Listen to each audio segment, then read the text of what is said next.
자, 계속해서 우리 유형자산 마무리 해보도록 하겠습니다. 자, 이 감가상각비랑 유형자산 처분 파트도 출제된다라고 보시면 되세요. 느껴지시는 게 있죠. 매 수업 시간에 한두 문제씩 출제가 되다 보니까 계속 반복적으로 이제 제가 다 중요하다라고 이야기하는데 실제로 출제되기 때문에 제가 그렇게 말씀드린 거예요. 그래서 여러분들 여기 이제 출제 경향이라고 되어 있는 부분 있잖아요. 이 저자가 이게 잘 정리해 놨으니까 한 번쯤 읽어보시면 여러분들이 시험 준비하시는데 도움이 되실 거라 생각이 됩니다.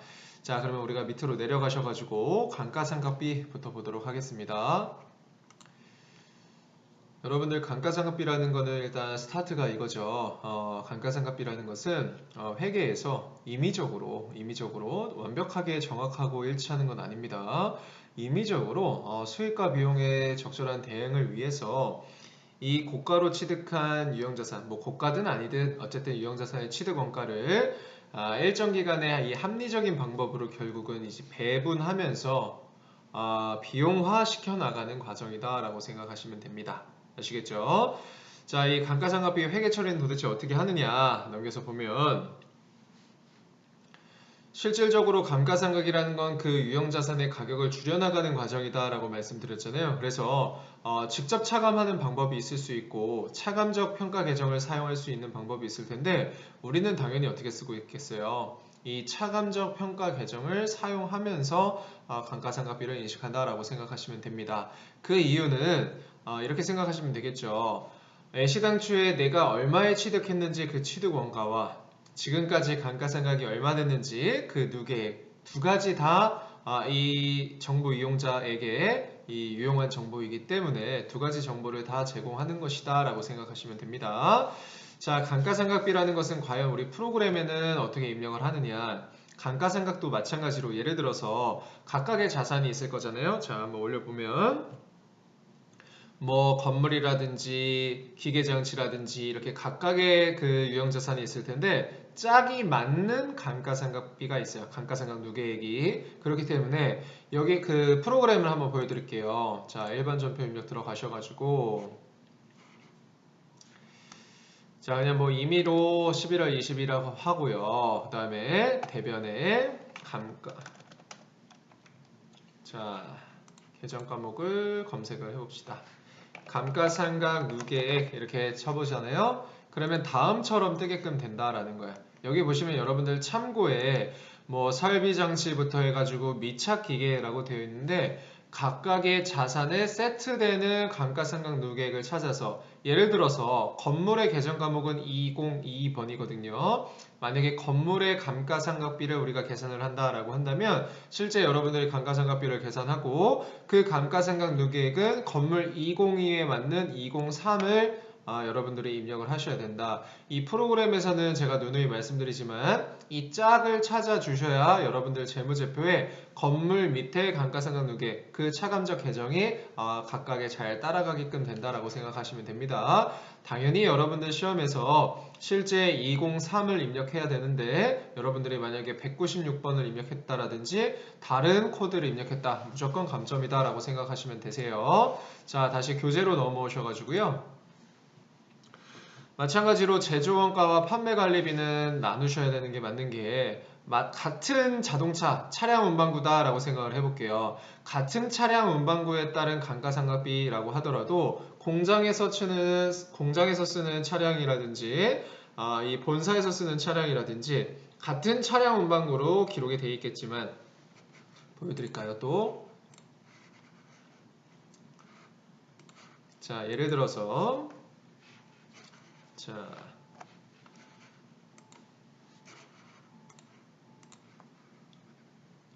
차변에 감가상각비라고 한번 쳐볼게요. 그러면은 같은 차량 운반구에 따른 감가상각비라고 하더라도 만약에 그 차량이 그 공장에서 사용되는 차량이다라고 하면 518 감가상각비를 사용해야 하는 것이고 내가 만약에 그 차량이 공장에서 쓰는 것이 아니라 본사에서 쓰는 것이다 라고 한다면 818번 감가상각비 판매비와 관리비 계정 과목을 사용하셔야 된다라는 거야. 그래서 이 두 가지를 주의하셔야 돼요.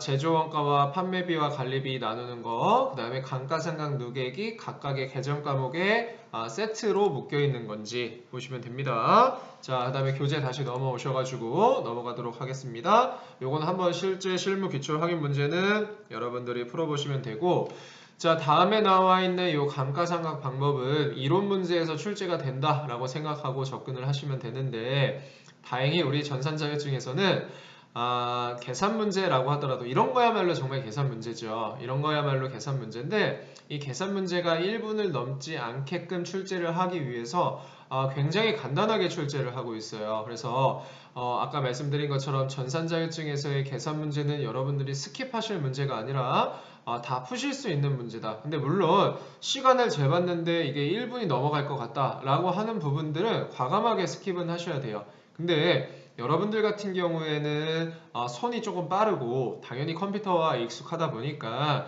이 실무에서 시간을 세이브를 많이 할 수 있단 말이죠. 그리고 우리 이 전산 자격증 제가 시험 기출문제 풀 때 다시 그 노하우에 대해서 좀 설명을 드릴 건데, 문제 푸는 방법은 실무 문제로 푸시고 이론 문제를 당연히 푸셔야 돼요. 왜? 실무가 70점이고 우리 합격 커트라인은 70점인데 이 실무에서 여러분들이 시간이 부족해서 내가 입력 실수를 한다라든지 감점이 발생이 된다. 합격에 지장이 있을 수 있습니다. 그래서 여러분들 만약에 실무를 풀다가 이론 문제를 못 푸는 한이 있다라고 하더라도 실무를 먼저 푸시고 이론 문제를 푼다. 근데 실제로 여러분들이 시험장 가보시면 아시겠지만 여러분들은 이 전산 자격증 시험은 시간이 남아야 되는 게 정상이에요.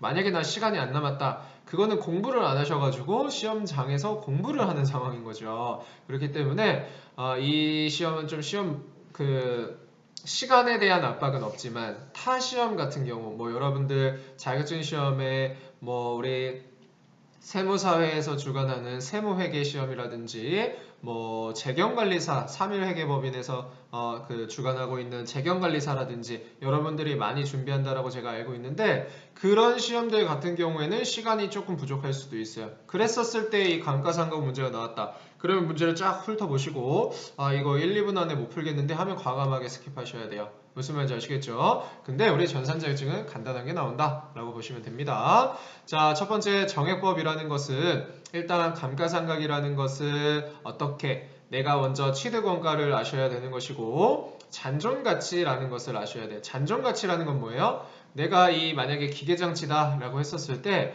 이 기계장치를 5년 사용할 수 있어요. 그 5년을 우리가 흔히 내용연수라고 하는데 5년 동안 쓰고 나서 팔아도 이 정도는 받거든요 라고 하는 금액이 잔존가치인데, 당연히 5년 그 내용연수로 주어진 5년 뒤에 팔아도 받는 최소한의 금액이기 때문에 그 금액은 감가상각을 해야 돼요, 안 해야 돼요? 하면 안 된다라는 거야. 오히려 이중 비용 처리하는 문제가 발생이 된다라는 거야. 그렇기 때문에 애시당초에 내 취득원가에서 잔존가치를 차감한 것이 우리가 흔히 감가상각 대상금액이라고 하는데, 이 정액법이라는 것은 그러한 감가상각 대상금액에서 아까 우리가 이야기했던 내용연수를 나누는 여러분들이 기본적으로 머릿속으로 가지고 있는 그 감가상각 방법을 의미한다라고 생각하시면 되십니다. 자, 넘어가셔가지고 예를 들어서 이 문제 한번 풀어볼까요? 이론 기출 확인 문제라고 되어 있는데, 이 기계장치의 취득원가는 100만원이래요. 잔존가치는 취득원가의 10%라고 되어 있으니까 감가상각 대상금액은 얼마예요? 잔존가치를 뺀 금액인 90만원이 될 것이고, 그죠? 내용연수를 나누게 되면 얼마다? 매년 18만원씩 정액적인 금액으로, 매년 균등한 금액으로 감가상각을 하는 것이 우리가 정액법이다 라고 생각하시면 되고, 감가상각 누계액이라는 것은 감가상각비가 발생이 됐던 그 금액, 매해 금액을 합한 금액을 우리가 감가상각 누계액이라고 합니다. 당연히 기말 장부가액은 내가 최초에 취득한 기계장치 100만원에서 실제 X1년도 12월 31일에 감가상각비 18만원이 됐다라고 한다면 감가상각 누계액이 18만원이 될 것이고 차감금액 82만원일 것이다. 그러니까 여러분들 BS에 이런 식으로 되겠죠. 기계가 100만원일 것이고 이거에 따른 감루가 18만 원이면 이 두 개의 차액이 얼마예요? 82만 원일 것이다. 이것을 우리는 기말장부가액이라고 한다라고 생각하시면 되세요. 아시겠죠? 여기까지가 정액법이었습니다. 그 다음에 정률법이라는 건 여러분들 오해하시면 안 돼요. 자, 애시당초의 정률법의 시작은 감가상각 대상금액으로 하지 않아요. 자, 이게 이제 제가 다 설명드리고 이 정도는 그냥 앞자 따서 외우시면 좋아요 라고 설명을 드릴 건데 조금 여러분들이 혼돈이 있을 수가 있어요. 일반적인 감가상각 계산이라는 것은 아까 이야기한 것처럼 내 취득가액에서 잔존가치를 차감한 금액, 즉 감가상각 대상금액으로 계산을 하는 것이 맞지만 정률법이라는 것은 요 회계를 하는 사람들, 즉 전문가들이 이 정률, 그러니까 예를 들어서 감가상각률이라는 것이 있는데 여러분들한테 감가상각률을 계산하라는 문제가 나오진 않습니다. 어쨌든 이 감가상각률을 쭉 계산을 해놨어요. 상각률을 계산을 해놨단 말이에요. 그 상각률이라는 것은 뭐냐면 그 상각률을 매년 곱하잖아요. 그러면 마지막 연도에 결국은 잔존가치가 계산되는 금액을 도출해낸 거예요. 그러니까 뭐 방정식을 통해 가지고 그 상각률을 계산한 거겠죠. 어쨌든 애시당초에 이 감가상각률이라는 것 자체가 계속 계산을 하게 되면 마지막 해에 잔존가치가 남게끔 되어 있기 때문에 실질적으로 정률법을 계산함에 있어서는 잔존가치를 차감한 금액을 계산하는 것이 아니라 매해 미상각 잔액이라고 해가지고 남아있는 가액에서 계속 감가상각률을 곱해주면 된다라고 생각하시면 되세요. 무슨 말인지 아시겠죠? 자, 이 내용이 이해가 안 되시는 분들은 괜찮습니다. 계산만 하실 수 있으면 되고 넘어가서 한번 보도록 할게요. 자, 내가 기계장치는 100만 원 주고 취득을 했고요. 잔존가치는 10%래요. 그랬었을 때 이 잔존가치 10만 원, 그러니까 잔존가치 계산해보면 10만 원이잖아요. 실제 감가상각을 계산할 때 요 감가상각 대상금액으로 사용하는 것이 아니라 어떻게 한다? 요 최초년도 100만 원에 문제에서 주어져 있는 요 상각률을 즉시 계산을 하면 된다. 그러면 최초 연도에는 감가상각비가 얼마 발생이 되고 36만 9천 원이라는 금액이 발생이 되고 나는 올해가 첫 해 연도니까 감가상각 누계액은 36만 9천 원. 그리고 내가 원래 취득한 가액은 100만 원이었었으니까 요 36만 9천 원을 차감하면 기말 장부가액이 북밸류가 63만 1천 원이 남을 것이다 라는 거야. 그래서 X2년도에는 지금 현재 남아있는 가액인 요 63만 1천 원에서 다시 뭘 곱하는 거예요? 상각률 36.9%를 곱하는 것이고 감가상각비는 X1년도에 비해서 조금 줄었을 것이다 라는 거야. 아시겠죠? 감가상각 누계액이라는 건 당연히 늘 수밖에 없는 건데 감가상각비는 매해 줄어든다라고 생각하시면 되세요. 그쵸? 마찬가지로 계속 그 장부가액에서 상각률, 장부가액에서 상각률 이런 식으로 곱하다 보면 마지막에는 뭐가 남아야 되는 거예요?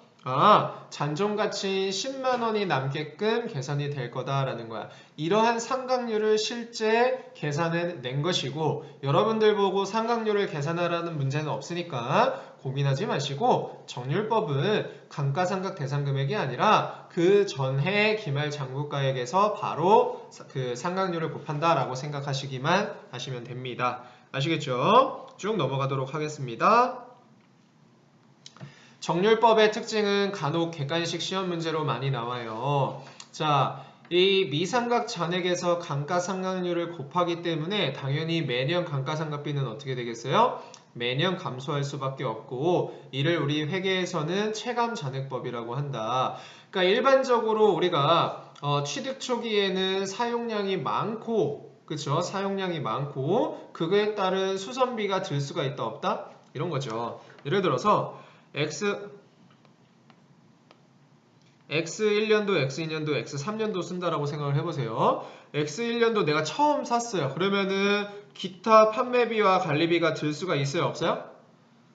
들어도 적은 금액이 들겠죠. 그죠? X2년도에는 점차 늘어나고 X3년도에는 금액이 크게 늘어나고 수선 유지비를 예를 들어보면 그랬었을 때 이 감가상각비라는 것을 초창기에 많이 잡는 이유가 기타 다른 판매비와 관리비가 적게 들었었을 때 많이 잡아놔야 비용에 어떻게 된다? 평준화가 되기 때문이다 라고 생각하시면 되세요. 그런 이유도 있고 그냥 이렇게 생각하시면 되세요. 여러분들 처음에 핸드폰 사면 어때요? 기분 너무 좋죠? 그쵸? 근데 가면 갈수록 어때요? 기분이 나빠져요. 그 이유는 감가상각이 많이 됐기 때문에 그렇다라는 거야. 그러니까 초기에는 기분 좋은 게 컸으니까 그만큼 감가상각이 많이 되는 거고 나중에 가면 갈수록 지금 뭐 3년 지난 핸드폰 여러분들 거들떠 봅니까? 거들떠 보지 않죠. 그런 것을 생각하고 이 정률법을 떠올리시면 조금 쉽다라고 생각하시면 됩니다. 자, 연수합계법이라는 것은 그 감가상각 계산하는 방법 중에 하나인데 이 감가상각을 어떻게 계산하는지에 대해서만 보시면 되세요. 자, 한번 내려가 보도록 하겠습니다. 이 연수합계법도 감가상각 대상금액에서 감가상각 대상금액이라는 것은 뭐다? 취득가액에서 잔존가치를 차감한 금액인데 자, 여기에서 곱한 이 금액이 뭐예요? 이게 총 내용연수가 5년이잖아요. 내용연수가 5년이니까 분모가 5 더하기 4 더하기 3 더하기 2 더하기 1 하시면 될 것 같고 그 다음에 분자는 뭐예요? 분자는 최초 년도니까 5라고 하시면 되세요. 아이고 5라고 하시면 됩니다. 화면이 잘리는데 이런 식으로 아시겠죠? 자, 그런 식으로 계산을 하는 방법이 연수합계법이고 연수합계법도 마찬가지로 시간이 지날수록 감가상각비가 감소하기 때문에 이것도 아까 공부했던 정률법과 동일한 특징을 가지고 있다라고 생각을 하시면 됩니다. 자, 요약 정리는 여러분들 한번 보시면 될 것 같고요. 이중체감법이라는 것도 그냥 감가상각 계산하는 방법에 대해서만 아시면 되는데 너무 쉬워요. 무슨 말이냐면 그냥 정액법 곱하기 2라고 하시면 됩니다. 예를 들어서 이런 거겠죠. 아까 100만원에서 잔존가치 10만원을 차감한 금액에서 그죠? 내용연수가 5년이면 5분의 1을 곱하는 거였잖아요. 여기서 이중체감법은 곱하기 2만 해주면 돼요. 아시겠죠? 그냥 이런 방법이 있다 정도만 학습을 하시면 될 것 같아요. 실제 계산하는 것도 한번 연습해 보시고 생산량 비례법이라는 것은 실제 생산량으로 우리가 감가상각을 계산하는 것이기 때문에 실제 현장에서 많이 사용하는 방법입니다. 자, 마지막으로 여러분들한테 말씀드려야 될 거는 뭐냐면 이게 감가상각이라는 것은 계산 문제가 나오기 때문에 여러분들이 시험 현장에서 이거 계산 방법 애매한데? 라고 생각할 수 있단 말이야. 그 애매한 게 뭐냐면 계산 방법의 시작이 제일 궁금한 거예요. 시작이 뭐냐? 감가상각 대상금액을 쓰냐 안 쓰냐? 감가상각 대상금액이라는 건 뭐예요? 취득가액에서 잔존가치를 뺀 것이 감가상각 대상금액인데 두 개가 안 쓴다. 뭐 안 쓰는 거예요? 정률법과 이중체감법 이 두 개는 감가상각 대상금액을 안 쓰게끔 돼 있어요. 그래서 그냥 앞자 따가지고 기억해 주시면 좋아요. 정률, 이중 요거는 감가상각 대상금액을 쓰는 게 아니라 미상각 잔액을 대상금액으로 한다. 그쵸? 유치한데 여러분들 시험은 유치하게 합격을 하시는 겁니다. 아시겠죠? 자, 이런 식으로 여러분들이 앞자까지 따면서 암기해야 될 상황들이 많기 때문에 제가 암기하라는 말을 하지 않으면 웬만하면 암기하지 마시고 이해하려고 노력하시는 게 좋아요. 그쵸? 자, 그 다음에 유형자산의 처분 및 폐기라고 되어 있는데 자, 넘겨보도록 하겠습니다. 실제 내가 사용하고 있던 유형자산을 팔게 되는 경우가 있을 수가 있는데 그 팔았었을 때 이득이 발생이 되는 경우가 있을 수 있고 손실이 발생이 되는 경우가 있을 수도 있어요. 예를 들어서 내가 자동차를 1000만원 주고 샀는데 감가상각을 계속 해가지고 우리 회사 장부에는 1000원밖에 안 남아있단 말이야. 1000원밖에 안 남아있는 것은 여러분들 실제 가치가 1000원이다 라는 것은 아니고 감가상각이 다 됐다라는 의미입니다. 비망 계정 과목이라고 해가지고 까먹지 말고 있어라. 이런 계정 과목이 그 1000원이라는 금액 자체가 근데 어쨌든 우리 회사 장부에는 그 자동차가 1000원으로 돼 있는데 실제 중고차 시장에 팔았더니 200만원을 받았어요. 그 말은 우리 회사 장부에는 지금 1000원으로 돼 있지만 나는 얼마 받았어요? 200만원 받았다. 그 말은 나는 이 차를 팔아가지고 처분 이익이 생겼다라고 생각하시면 되세요. 반대로 나는 이걸 자동차를 1000만원 주고 사서 감가상각을 해서 지금 현재 500만원인데 우리 회사 장부에는 이 차량을 팔았더니 200만원밖에 못 받았다. 우리 회사 장부에는 500만원인데 200만원밖에 못 받았다고? 300만원 뭐가 발생된 거야? 처분 손실이 발생이 된 거다라고 생각하시면 되세요. 그래서 이 파트는요, 여러분들 실제 계산하는 건 어렵지 않기 때문에 이론 문제보다는 실무에서 분개를 하는 것이 중요하거든요. 그 다음에 내용을 봐보도록 하겠습니다. 자, 9월 21일 날요, 내가 건물 한 동을 7천만 원에 내가 지금 6,300만 원에 취득을 했고 감가상각누계액이 1,000만 원이다라는 것은 우리 회사 장부는 지금 얼마다라는 거예요? 우리 회사 장부가액은 5,300만 원이다. 그러면 5,300만 원짜리를 7천만 원에 팔았으니까 실제 1,700만 원 이득이겠네 라고 생각을 하는 건 굉장히 쉽지만 여러분들이 실제 회계 처리하는 것을 조금 어려워한다 라는 거야. 그러니까 이 회계 처리는 전부 다 한다 라고 생각하시면 됩니다. 일단 어려우면은 이 순서대로 하시면 돼요. 돈이 얼마 들어왔지? 차변에 당좌예금 7천만 원 들어왔고요. 실제 내가 취득한 건물 6,300만 원에 대해서 이거에 따른 감가상각누계액이 얼마? 1,000만 원 발생이 있었구나. 그러면 자동으로 대차의 차액 잔액에 따라 가지고 저 1,700만 원이 여러분들한테 눈에 보이게 됩니다. 한번 보여드릴게요. 일반 전표 입력에서 9월 21일 네. 당좌 예금 얼마? 7천만 원이 들어왔다. 근데 나는 뭐가 없어진 거야? 건물 202 얼마짜리? 나는 처음에 취득한 게 6,300만 원이고 그리고 이거에 따른 감가상각누계 자 제가 아까 말씀드린 게 여기서 나오는 거죠. 건물에 따른 감가상각누계액이기 때문에 세트인 203번을 하셔야 되는 것이고 감가상각누계액은 얼마였어요? 1,000만 원이었고 이런 식으로 하면 밑에 보시면은 대차 차액이 나오기 때문에 이 차액을 맞추시면 돼요. 차변은 8천만 원이고 대변은 6,300만 원이다.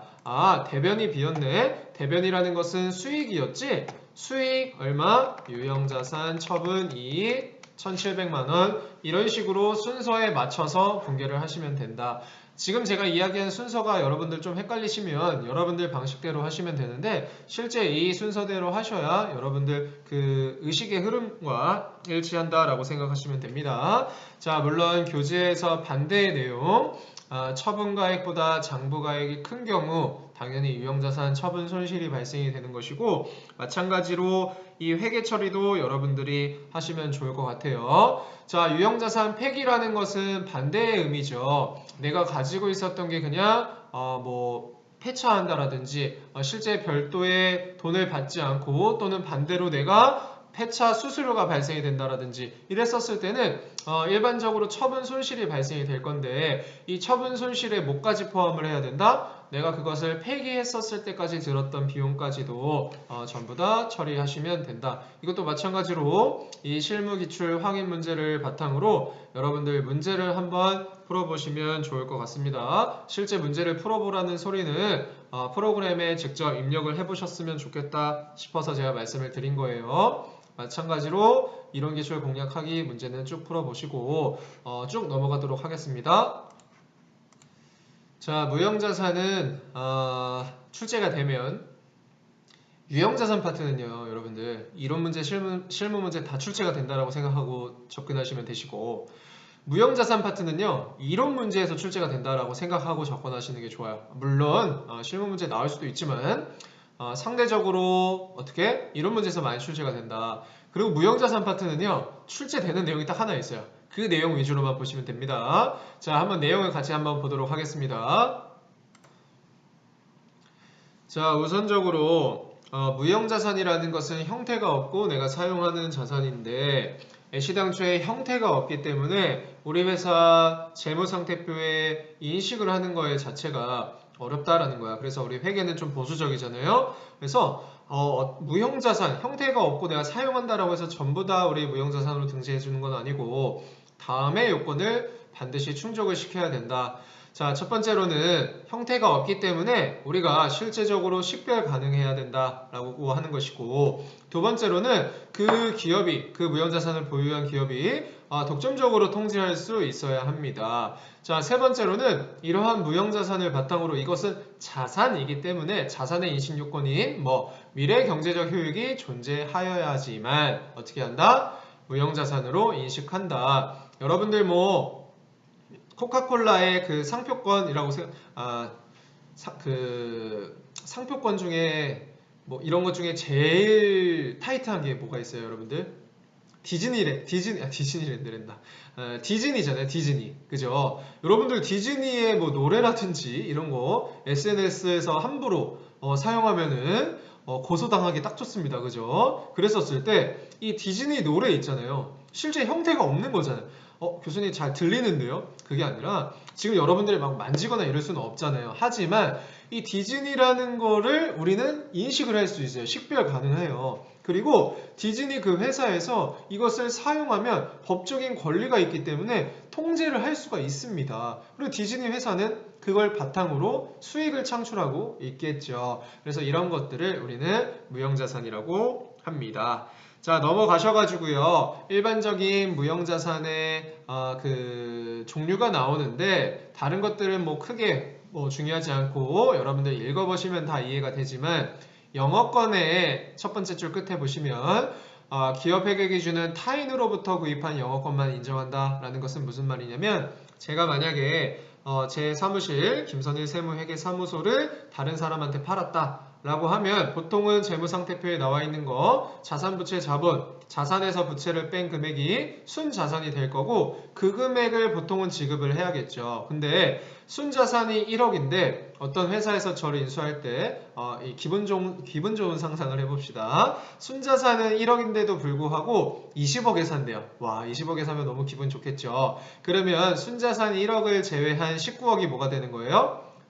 우리 회사의 영업권이 되는 거예요. 그 영업권은 당연히 인정이 되는 겁니다. 왜? 실질적으로 제3자가 구매를 했기 때문에. 하지만 제가 혼자서 김선희 세무회계사무소의 가치는 19억입니다 라고 하고 무형자산의 19억을 제가 등재를 한다. 인정된다 안 된다? 당연히 안 된다라고 생각하시면 되세요. 아시겠죠? 자, 그 다음에 이 개발비 이거 시험에 무조건 나온다고 생각하고 보시면 됩니다.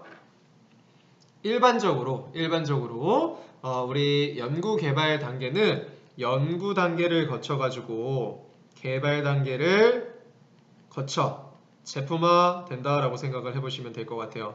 여러분들 지금 코로나로 고생들 많이 하고 계시는데 코로나 백신이라고 생각을 해봅시다. 이 코로나 백신이라는 게 실제 기존에는 없었고요. 있었는지 없었는지 뭐 루머가 많지만 실제 없었고요. 이것이 이제 코로나라는 병이 발병이 되다 보니까 이 수많은 연구진들이 연구를 하고 그리고 어떻게 개발 과정을 거쳐가지고 제품화 시켜서 지금 상용화가 됐다라는 거예요. 그래서 과연 이 연구와 개발 단계에 있는 이 비용들을 우리 재무제표에는 어떻게 인식을 할 거냐라는 겁니다. 일반적으로 우리 기업회계 기준도 그렇고 IFRS에서도 그렇고 연구 단계와 개발 단계에 대해서 어느 정도 언급을 하고 있어요. 연구 단계는 이런 것이에요. 개발 단계는 이런 것이에요. 라고 나와 있기 때문에 그 내용들을 보시면 되시지만 일단 이렇게 생각하시면 됩니다. 연구 단계라는 것은 아직 뭔가 구체화된 것은 없어요. 내가 뭔가 탐색한다라든지 뭔가 연구, 내가 뭐 서치한다라든지 논문을 읽는다라든지 이런 것들을 연구 단계라고 하고 그때 발생된 비용들은 그냥